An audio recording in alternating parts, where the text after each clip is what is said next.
이사야 12장입니다. 이사야 12장 1절에서 6절까지 한 절씩 교독하겠습니다.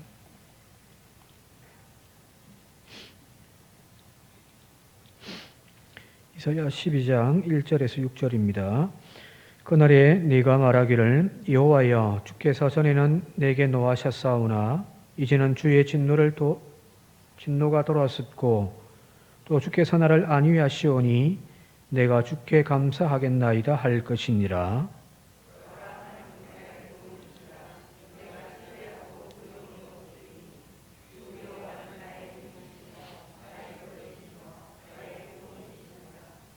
그러므로 너희가 기쁨으로 구원의 우물들에서 물을 기르리로다.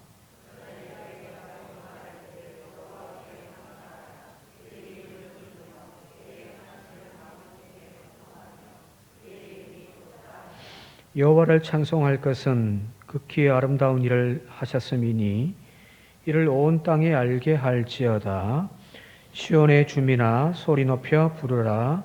이스라엘의 거룩하신 이가 너희 중에서 크심이니라 할 것이니라. 아멘. 오늘 12장 읽었는데 본문 말씀이 짧죠, 그죠?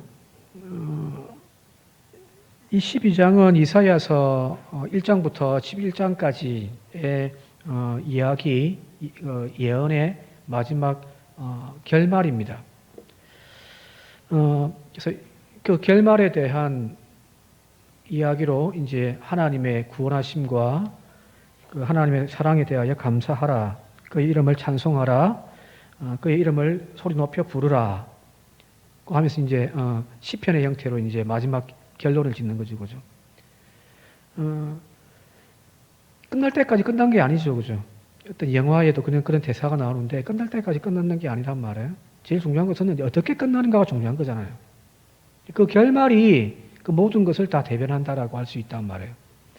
자, 여기 이 이사야서 앞부분 이제 1장부터 12장까지 내용을 다시 한번 우리 정리해서 보자고 한다면은 이사야가 처음 사명을 받고 활동을 시작했던 그 당시에 유다의 상황은 멸망 직전에 이제 놓여 있는 그런 어떤 풍정등화의 상태죠, 그죠? 그래서 계속해서 끊임없이 하나님을 의지하라, 하나님을 의지하라. 인간을 의지하지 말라, 군대를 의지하지 말라.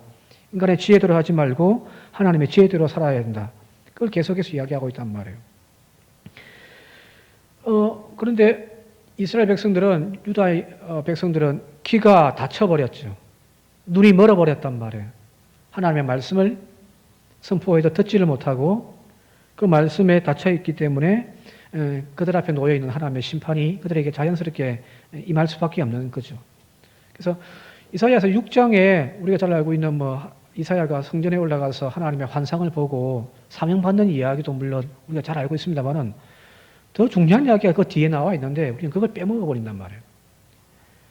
그 뒷 이야기는 뭐냐면은 그들의 눈을 어둡게 하라, 그의 귀들을 닫게 하라는 거거든요. 왜? 이미 이제 하나님이 심판을 작정하고 계시기 때문입니다. 돌이키지 않겠다는 이야기잖아요, 이거죠. 그래서 이사야가 그걸 아무리 선포하고 이야기를 해도 이스라엘 백성들이 그걸 수용하지 않고 믿지를 않단 말이에요. 돌이키지를 않습니다. 그런데 하나님에 대한 심판이 이제 계속해서 선포되어집니다. 중요한 것은 그 심판만이 지금 계속 이야기가 나온 것이 아니라 중간중간에 계속해서 그 멸망과 하나님의 심판이 지나고 난 이후에 하나님께서 세우시는 하나님의 나라가 이 땅 가운데 새롭게 세워져 갈 것이다라고 하는 하나님의 큰 비전을 계속해서 이야기하고 있잖아요, 그죠? 이제 이사야서의 전체 구조가 이거예요. 심판과 멸망을 이야기를 하고, 이제 뒤에 이제 13장부터는 열방에 대한 세상을 향한 이제 하나님의 심판의 이야기가 쭉 나와요. 바벨론도 하나님 심판하시고, 아시리아도 심판하시고, 애굽도 심판하시고, 다 그런 이야기들이에요. 그러면서도 불구하고 그 심판에 대한 이야기 중간중간에 끊임없이 이 땅에 세워질 하나님의 나라에 대해 말씀하고 계시단 말이에요. 이게 하나님의 비전이에요. 자, 그러면 하나님의 뜻이 뭘까요? 하나님의 계획이 뭐냔 말이에요. 그냥 다 때려 부숴버리고 그냥 폐기 처분해버리는 그것이 하나님의 뜻인가? 아니라는 거예요. 이사야가 발견하고 목격한 하나님의 비전과 하나님의 뜻은 무엇이냐면은 이 땅에 하나님 나라를 세워 가신다는 거거든요. 자, 그 이야기가 오늘 1절에 나와 있습니다. 1절을 한번 함께 읽어보도록 할게요. 1절입니다. 시작. 주께서 전에는 내게 노하셨사오나 이제는 주의 진노가 돌아섰고 또 주께서 나를 안위하시오니 내가 주께 감사하겠나이다 할 것이니라. 너희는 이렇게 이제 노래하라는 거예요. 주님의 진노가 이제 끝났고 주님께서 나를 안위하신다. 세번역에서는 이제는 주님의 진노를 거두시고 나를 위로하여 주시니 주님께 감사드립니다. 이렇게 노래하라는 거예요. 자, 여기서 의미하는 것이 뭘까요? 하나님이 지금 이스라엘을 향하여서 품고 계신 하나님의 생각과 계획은 심판도 있지만 그 심판이 본질이 아니라는 거잖아요. 바로 하나님의 구원이 있다는 사실입니다. 그걸 지금 확정하여 이야기하고 있는 거란 말이에요. 자, 제일 마지막에 부를 노래가 뭐냐? 이 노래란 말이에요. 이제 하나님의 진노와 하나님의 심판은 끝났고 하나님께서 우리를 돌이켜서 다시금 우리를 구원하여 주셨다. 하나님이 우리를 위로해 주시더라. 하나님 감사드립니다. 이렇게 노래가 끝난단 말이에요. 자, 그러면 하나님의 본뜻이 무엇인지를 알 수 있잖아요. 그죠? 예레미야서 29장 11절입니다. 너무너무 잘 알고 있는 말씀 함께 읽겠습니다. 시작. 여호와의 말씀이니라 너희를 향한 나의 생각을 내가 아나니 평안이요 재앙이 아니니라 너희에게 미래와 희망을 주는 것이니라. 이 예레미야 선지자는 이사야 선지자보다 조금 한 몇십 년 정도 뒤에 활동했던 선지자만 멸망을 직접 경험했던 사람이 바로 예레미야입니다. 예레미야도 똑같이 하나님의 심판이 이미 우리들에게 와 있다라는 거예요. 거짓 선지자들은 끊임없이 뭐라고 이야기하냐면은 괜찮다, 괜찮다. 하나님이 이 백성을, 하나님 선택한 민족을 하나님 지켜주신다. 그런 거짓 예언을 하고 있을 때 끊임없이 하나님이 이 백성을 심판하실 것이다. 그걸 이야기한단 말이에요. 그런데 이 예레미야가 뭐라고 이야기합니까? 너희를 향한 하나님의 생각을 이것이다라고 이야기하고 있단 말이에요. 그것은 곧 평안이요 재앙이 아니라는 거예요. 미래와 희망을 주는 것이다 말이에요. 이게 하나님의 계획인 거죠. 이것이 이사야 전체의 구조이기도 합니다. 이사야서를 읽다 보면은 계속해서 심판의 이야기가 나오니까 참 읽기가 거북스러운 부분도 사실은 있어요. 설교하기도 참 그래요. 그래서 여러분들 아마 이사야서로 설교를 들었던 본문들을 가만히 한번 생각해 보면 앞부분에 1장에 나와 있는 내가 너희가 가져오는 무수한 재물을 내가 이제 더 이상 싫다 하는 그 이야기는 한번 들으셨을 거고요. 6장에 그 이야기 또 들었을 거고죠. 소명받는 이야기. 내가 여기서 나를 보내소서. 그리고 더 이제 중간에는 거의 없어요. 뒤로 확 넘어가 버린단 말이에요. 40장부터 시작해서 이제 막 나오기 시작한단 말이에요. 53장이 또 고난받는 종에 대한 이야기. 주로 이사야서를 설교를 쭉 살펴보면 주로 뒷부분에 거의 다 있습니다. 왜? 뒷부분에는 위로가 있거든요. 왜? 앞부분에는요. 심판에 대한 이야기들이에요. 그러니까 목사가 강단 써서 막 심판만 계속 이야기하려고 하면 힘들잖아요. 이왕이면 교인들이 듣고 싶은 설교, 축복받고 위로받고 세상에서 힘들었는데 교회에 나와서 위로받고 싶은 그런 마음들 그걸 채워준단 말이에요. 그런데 사실은 이사야의 전체적인 구조에서 가장 많은 부분을 차지하는 것이 심판이에요. 왜? 지금 심판에 그 현장에 지금 그가 살았기 때문이거든요. 조금만 더 가면 저기 앞에 낭떠러지가 있다는 사실을 지금 달리는 열차에서 보고 있단 말이에요. 예, 멈춰라. 심판이 온다라고 이야기 안 할 수가 없잖아요. 그죠? 이사야 전체 구조가 심판에 대한 이야기가 있지만, 그러나, 앞에서부터 쭉 읽다 보면은 39장까지가 이제 37장부터 이제 39장까지가 또 이제 히스기야 시대의 이야기가 또 들어와 있거든요. 중간에 아까 이야기했듯이 열방에 대한 하나님의 심판의 이야기가 계속해서 나오고요.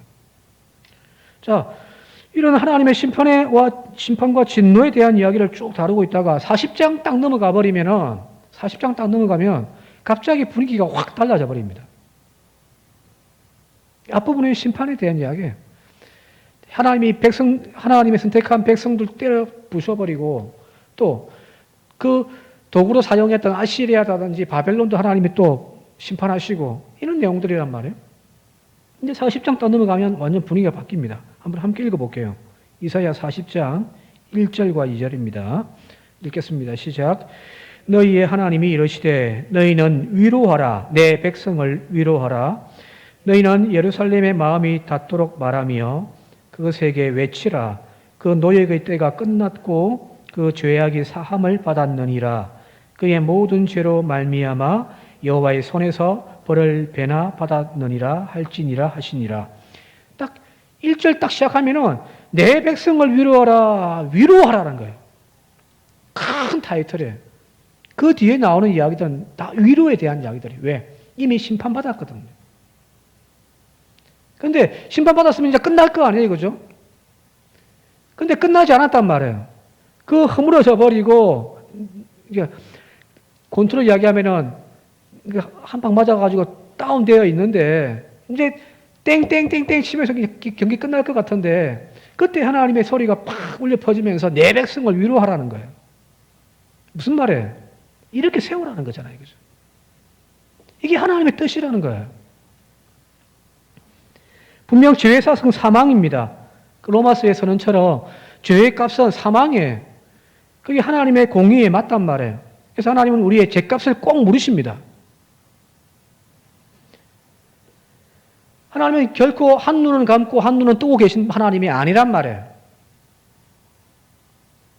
좋은 것만 보고 나쁜 걸 눈 감아버리는 그런 하나님이 아니라는 거거든요.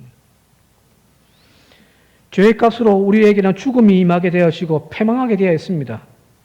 그죠? 그게 하나님의 본성이란 말이에요. 그러나 더 중요한 것이 있다고 한다면 하나님은 용서의 하나님이시며 사랑의 하나님이라는 거예요. 전에도 말씀드렸습니다만은 공의의 하나님, 그 하나님의 속성도 크지만 그러나 그걸 덮어버리시는 것이 바로 용서의 하나님이라는 거거든요. 이사야서에서 핵심은 바로 멸망에 대한 이야기도 있지만 그 멸망을 넘어서서 이제 하나님이 이스라엘을 어떻게 다시금 구원하시는가, 세상을 어떻게 구원하실 건가를 지금 가르쳐주고 있는 거죠. 포인트는 바로 멸망이 아닌 하나님의 구원입니다. 이전까지는 유대 백성에 대한 구원만을 이야기했다고 한다면 이사야에 들어가지고는 이제 우주적인 구원까지 이야기를 하거든요. 우주적인 구원까지. 이거는 복잡하니까 좀 넘어갈게요. 저희가 만연해 있는 이 세상을, 이 하나님의 창조 세계를 하나님이 그냥 폐기 처분하지 아니하시고 다시 새롭게 하신다라고 하는 것이 바로 이사야가 전하고 있는 내용입니다. 자, 로마서 3장 10절과 12절까지 한번 읽어볼게요. 로마서 3장 10절에서 12절 시작. 기록된 바 의인은 없나니 하나도 없으며 깨닫는 자도 없고 하나님을 찾는 자도 없고 다 치우쳐 함께 무익하게 되고 선을 행하는 자는 없나니 하나도 없다. 그렇죠? 이게 진리죠. 의인은 없단 말이에요. 하나님의 심판 가운데 다 멸망할 존재들이란 말이에요. 우리는 죄인이란 거거든요. 우리의 결국 담당해야 할 죄의 값은 사망이 되어지는 거죠. 망할 존재들이에요. 여러분만 이렇게 하니까 기분 나쁘죠. 저도 그렇고.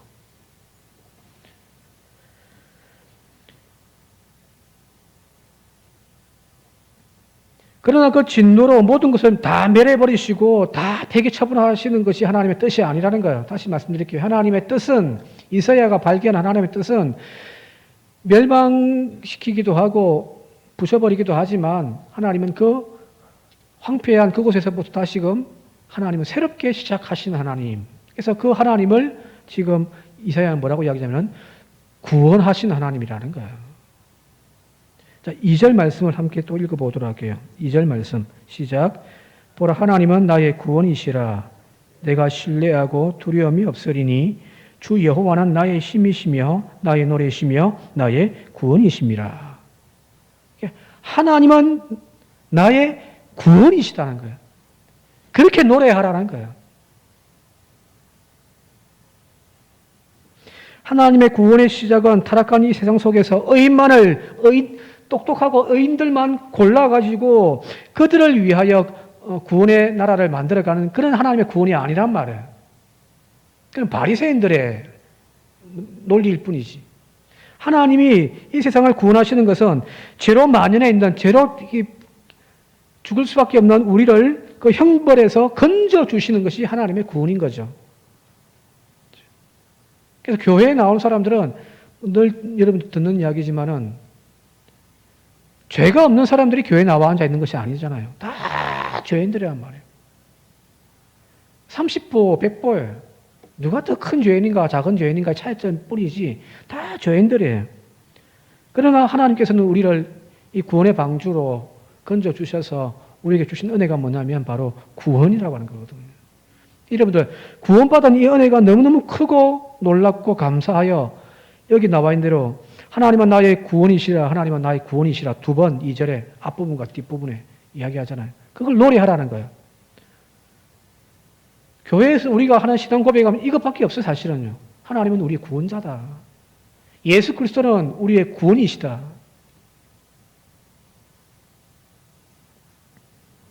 이 구원의 은혜를 깨닫고 살아가는 것이 바로 은혜고 그것이 바로 성도의 삶입니다.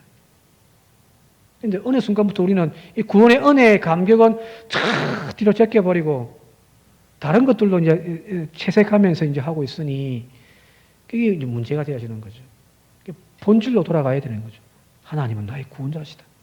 내가 여기 나와서 예배 드리는 목적이 주님의 구원의 은혜에 감격하여 찬송하는 그 고백인 거거든요.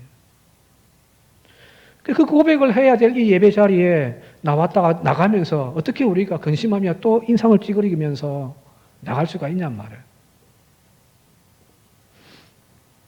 자, 현재 자리에서 보게 되어지면 분명히 심판이 나에게 임하고 징벌이 나에게 임하기도 하고 하나님의 그 진노가 임하여져 있는 상황 속에서도 우리가 아마 살고 있을 수도 있단 말이에요. 그것 때문에 우리는 절망합니다. 어찌하여 하나님의 백성인 나를 이렇게 멸망당할 수가 있느냐 하는 어떤 깊은 신학적인 질문도 던질 수가 있고요. 거기서 이제 답을 찾지 못하면 이제 방황을 하는 거죠. 그죠? 그러나 그 속에서 하나님의 심판의 시간에, 하나님의 징벌의 시간에, 하나님의 어떤 진노의 결과로 내가 지금 아파하고 있는 그 아픔을 부여잡고 하나님에게서 답을 찾게 되어질 때에 우리는 어떻게 되어지냐면은 구원의 길이 열려지는 거예요.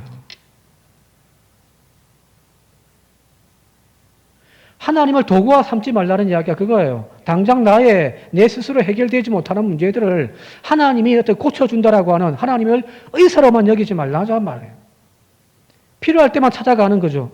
아프면 찾아가는 거죠. 건강하면요. 의사 만날 일이 없잖아요, 이거죠.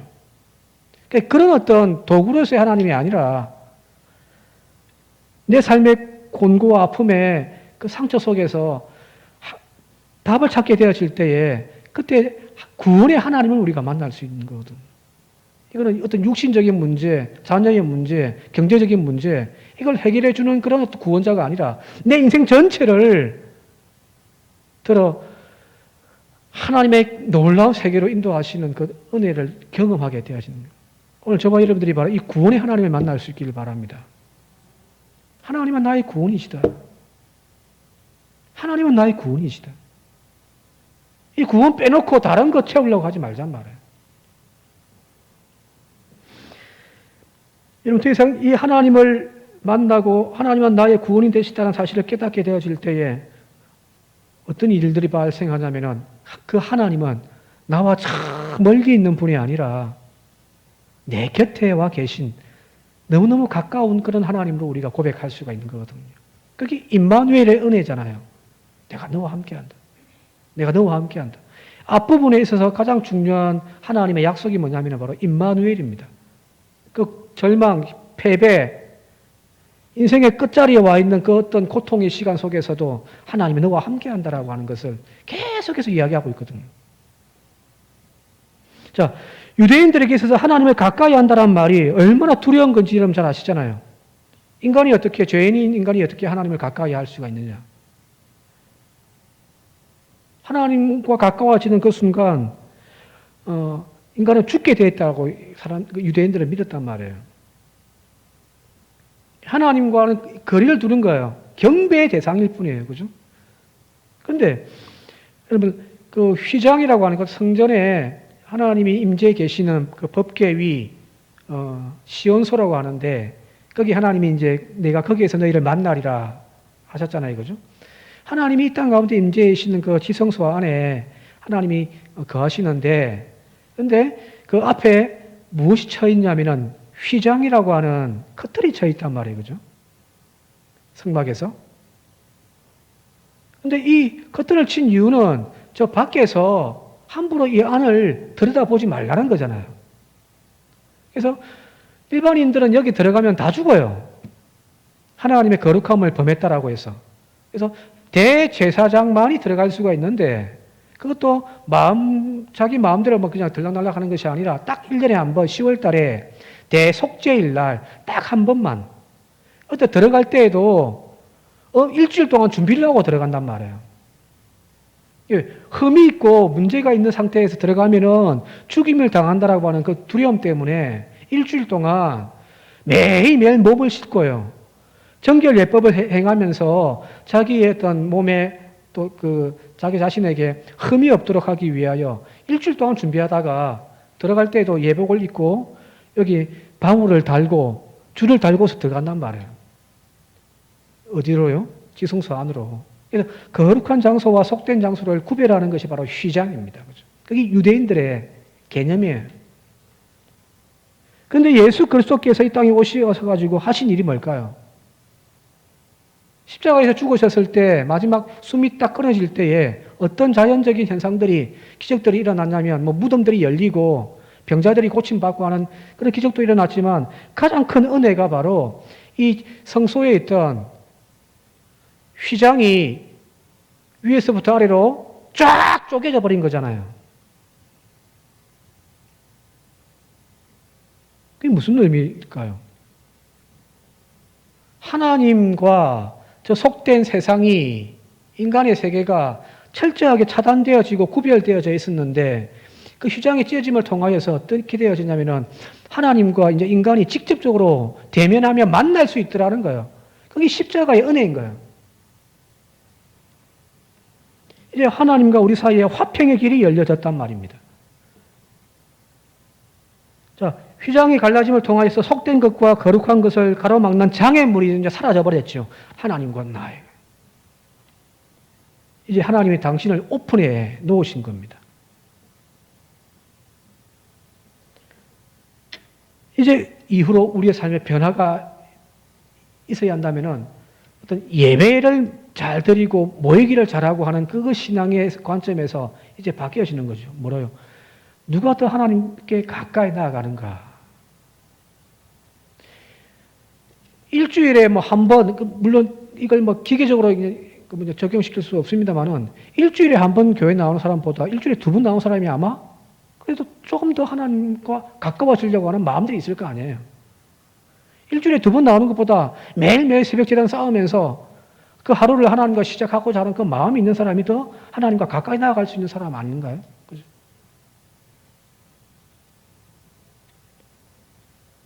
자, 그러면은 이제 우리의 삶에 또 변화가 필요한 거죠. 그 변화는 뭐냐면 2가지입니다. 첫 번째, 죄에서 멀어져 가는 거죠. 이거 있어야 구원이잖아요. 죄의 문제를 해결해야 구원의 자리로 나아가는 거니까. 저 세상 속에서 그냥 살고 있던 우리를 주님이 이제 구원하여 건져주셨으니 이제 죄와 멀어져 가는 거죠. 그게 첫 번째고, 2번째는요. 성도의 삶에서 가장 필요한 것이 죄의 문제를 해결하고, 2번째는 구원의 감격으로 구원의 노래를 하며 사는 삶이 되어지는 거예요. 신앙생활 좀 복잡하게 생각 안 했으면 좋겠습니다. 우리는 너무 이제 계산적으로 생각을 해서 뭐 주일에 몇 번 나가고 뭐 헌금을 어떻게 하고 헌신은 뭐 어떻게 하느냐, 내년에는 여신도 회장을 누가 하느냐, 뭐 이런 것 갖고 우리는 막 복잡하게 생각합니다만은 신앙생활의 기본은 이거예요. 죄와 멀어지고 그 죄와 멀어진 그 은혜를 고백하면서 구원의 감격 속에서 감사의 노래를 하며 사는 것이 바로 성도의 삶입니다. 오늘 저와 여러분들에게 바로 이 근본적인 은혜가 회복되어질 수 있길 바랍니다.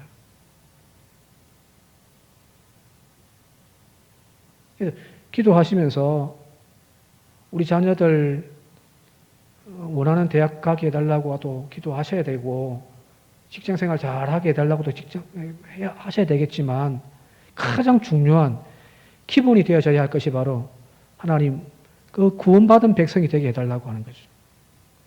이 기도는 놓치지 않고 하는 저와 여러분들 되시길 바랍니다.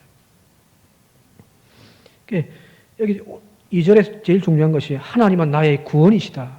하나님은 나의 구원이시다. 이걸 노래하며 살아가는 성도 삶이 되시기를 다시 한번 주님으로 축원드립니다. 마지막으로 3절 한번 읽도록 하겠습니다. 3절요. 본문은 3절입니다. 시작. 그러므로 너희가 기쁨으로 구원의 우물들에서 물을 기르리로다. 그죠? 출애굽 이제 이 이야기를 12장을 신학자들을 주석서 쭉 보면은 빠지지 않고 여기 거론하는 것이 출애굽 사건과의 비교를 하는 거예요. 제2의 출애굽 사건이라고 이야기를 하고 그 출애굽했던 이스라엘 백성들이 홍해를 건너자마자 모세의 노래가 나오고 미디암의 노래가 나오잖아요. 그죠? 찬송이 나오잖아요. 고백이란 말이에요. 그것과 비슷한 이야기, 고백이 바로 이 12장이라는 거예요. 자, 출애굽한 이후에 이스라엘 백성들이 광야로 나와서 얼마나 힘들었습니까? 목말랐단 말이에요. 그죠?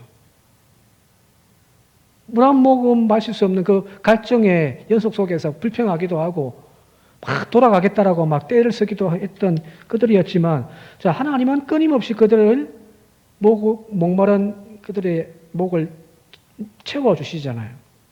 첫 번째는 선물을 단물로 바꾸는 마라의 기적을 일으켜 주시고요. 곧 이어서 엘림이라고 하는 오아시스로 그들을 인도해 가시고요.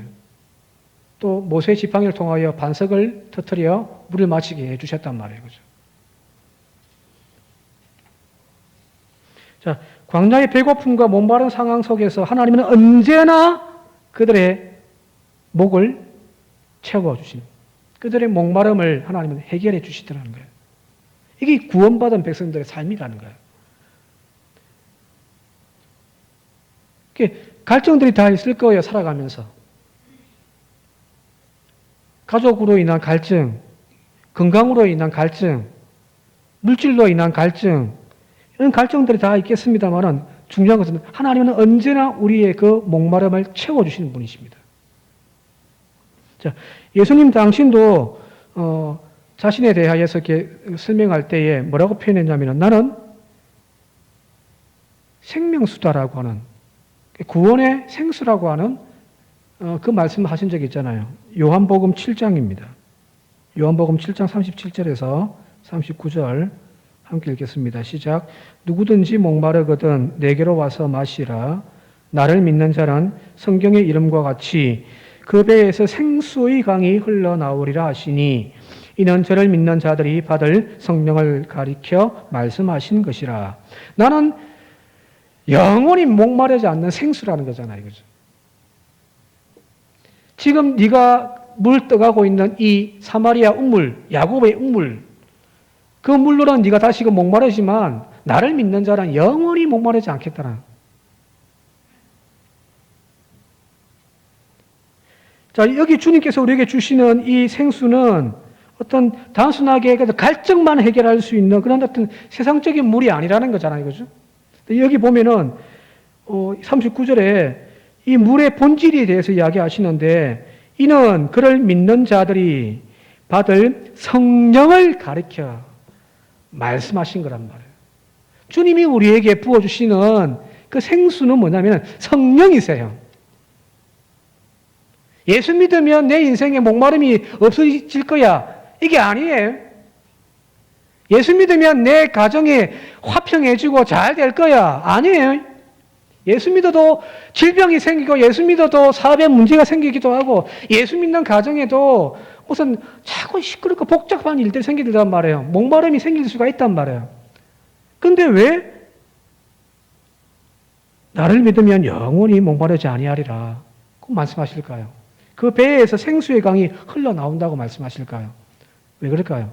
주님이 성경은 그 이유를 답을 주고 있잖아요. 성령이란 말이에요. 자, 무슨 말일까요? 우리의 인격으로 받는 감사, 인간의 그 연약한 인격 가지고 감사하고 또 기뻐하고 즐거워하는 그 일들이 오래 지속되던가요? 물어볼게요. 처음에 내가 지금 평생 살고 있는 남편과 결혼할 때 신혼생활 얼마나 좋았어요. 물론 안 좋은 부분도 있겠지만. 근데 그 감격이 계속 가던가요? 이 비유가 조금 이상한가요? 그럼 더 좀 바꾸어서 이야기하면은 첫 아이 가져가지고 딱 출산했을 때 아이를 딱 받아 안았을 때에 얼마나 좋았어요?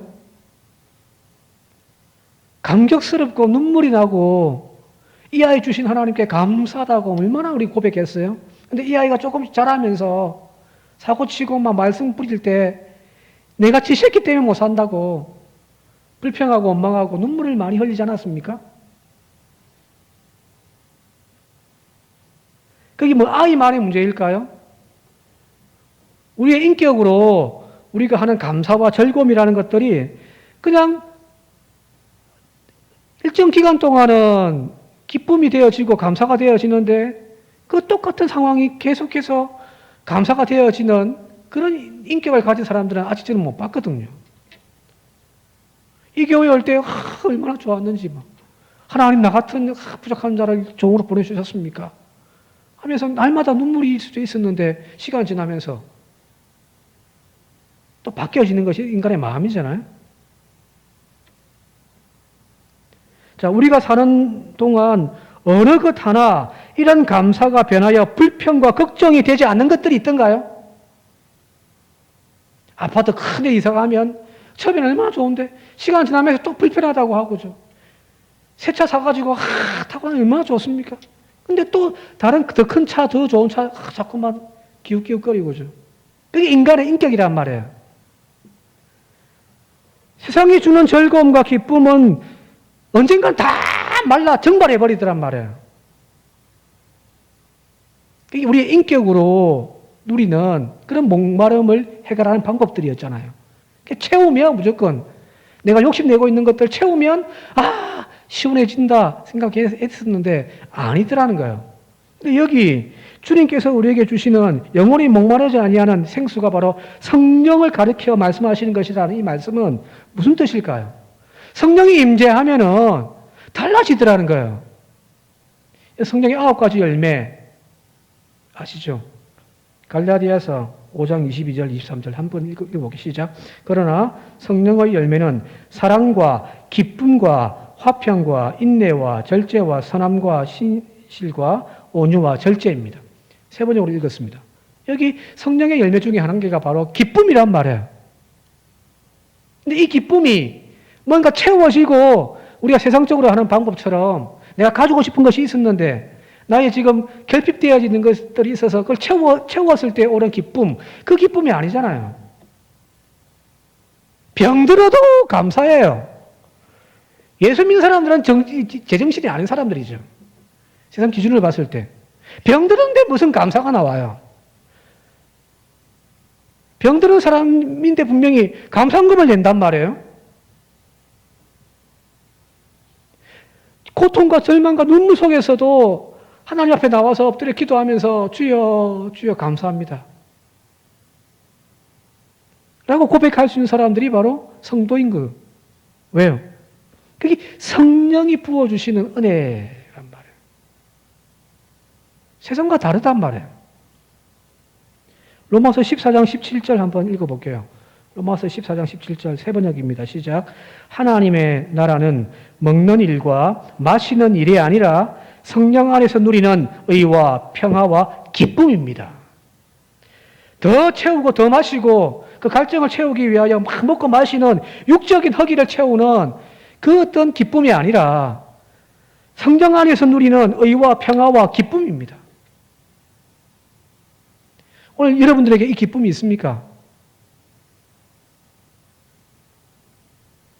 이게 있어야 되는 거죠. 예수 믿으면 나를 믿는 자는 성경의 이름같이 그 배에서 생수의 강이 흘러나리라. 이 성령께서 우리들 가운데 충만함을 통하여서 의와 평화와 기쁨이 넘쳐나는 삶을 살아간단 말이거든요. 그죠? 그러니까 세상 사람들과 다른 거죠.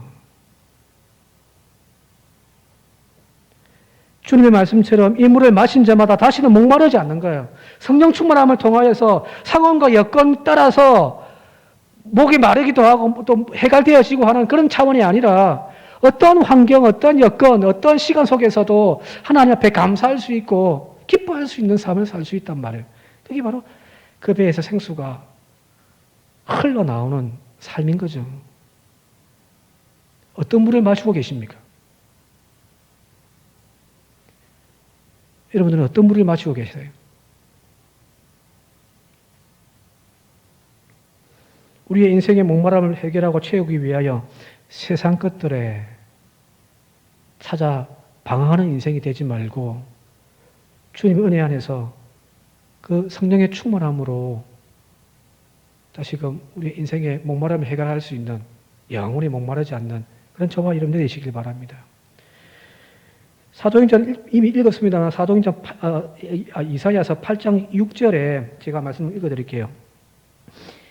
이 백성이 북이스라엘 이야기하는 거, 이 백성이 천천히 흐르는 실로아 물을 버리고 르신과 르말리의 아들을 기뻐하느니라.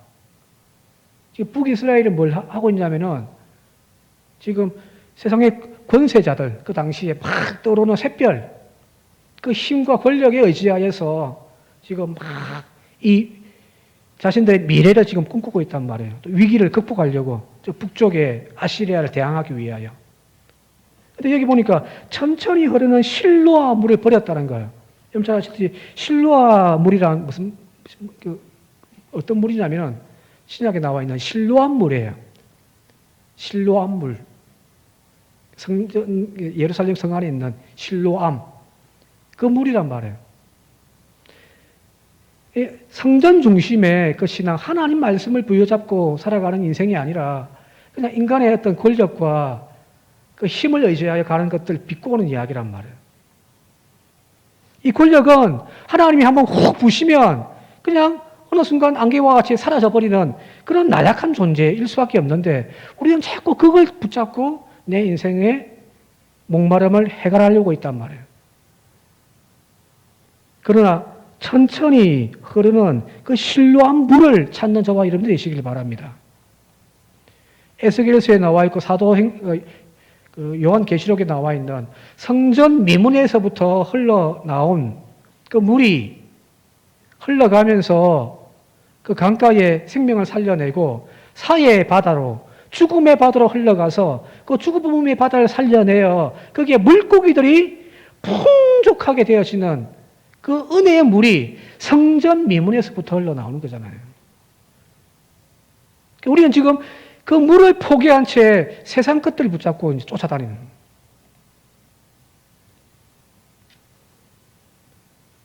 왜 우리는 실로암 물을 붙잡지 못했을까요?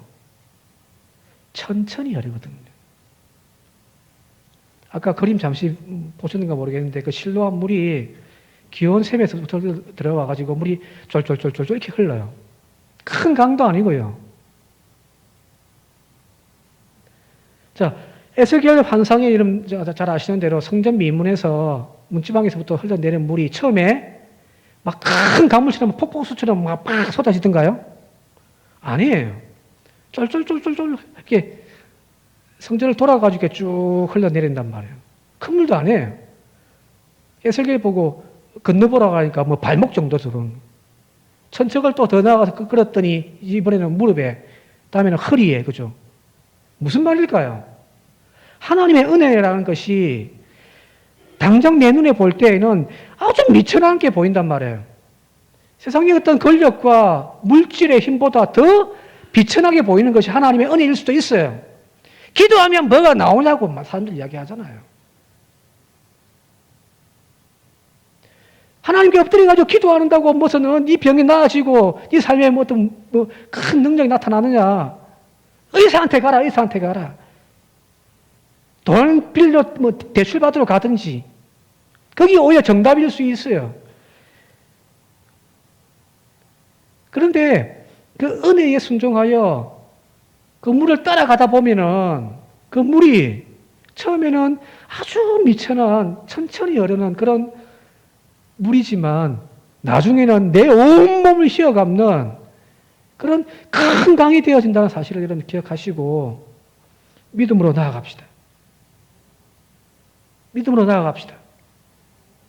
당장 먹어가지고 내 인생을 해결할 수 없는 잠시 해결하지만 또 목말라지는 그 물을 찾아 나서는 것이 아니라 내 인생에 영원히 목마르지 아니하는 그 생수의 강을 쫓아가는 저와 여러분들이 되어진다면 그 자리에서 우리가 고백하는 것 하나님은 나의 구원이시다 하는 이 진짜의 고백을 하는 진짜 성도의 삶을 살아갈 수 있기를 주님의 이름으로 축원드립니다.